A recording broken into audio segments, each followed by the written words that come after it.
Welcome to the Daily Fiscal Pulse. We're looking at the 14th of July, 2026. Keep in mind that what you're about to hear is a one-day look back on the flows through Tuesday's close. This isn't live market data, but rather where things stood at the end of the session.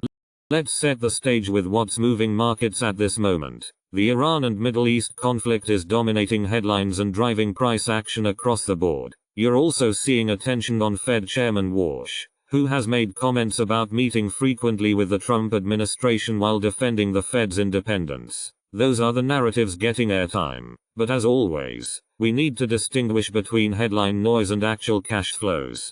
So let's get to the numbers. On the day, we recorded net fiscal transfer of $3.0 billion, with tax receipts accounting for the bulk of that at $8.2 billion. Surface level, there's nothing that jumps out as alarming. Looking at the equity side, we're seeing the ES futures close at 7,563, which sits above the 20-day moving average of 7,520. The recent 20-day trading range covers roughly 267 points. Price action has held steady even with fiscal headwinds in play.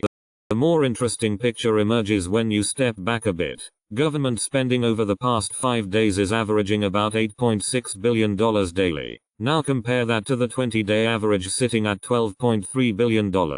That's a material decline. Less cash is flowing through the system, less reaching households, and ultimately less finding its way into markets. The result is tightening financial conditions. Year-over-year data tells the same story. Fiscal year-to-date spending stands at $1,268.7 billion, which is approximately 4% below where we were at this point last year. That's a significant cut to fiscal support, and it does register on the liquidity meter. For traders considering long positions in ES, this backdrop warrants attention. The fiscal environment isn't providing tailwinds right now. Our conditions gauge is reading -70. That said, context matters tremendously here. We've navigated similar setups many times before, and even with softer liquidity, the S&P 500 has historically averaged around positive 1.5% over the subsequent month. Liquidity and price action don't always move in lockstep. Equities can grind higher regardless. Then there's positioning. Leveraged funds have been steadily adding long exposure, and margin debt is sitting at the 100th percentile. That's a historically elevated level, one that typically functions more as a caution sign than a bullish signal.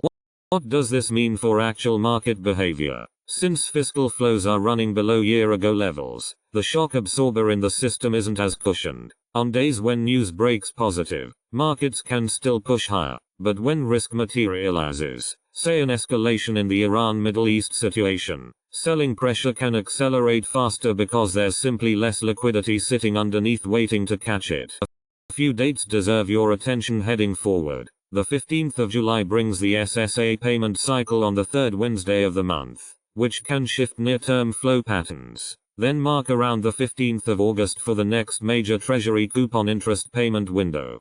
Fiscal drag is clearly visible in today's data. That said, the pace of that tightening may be starting to stabilize. The real catalyst will be how these scheduled flows actually arrive in the system. That's where the opportunity sits right now.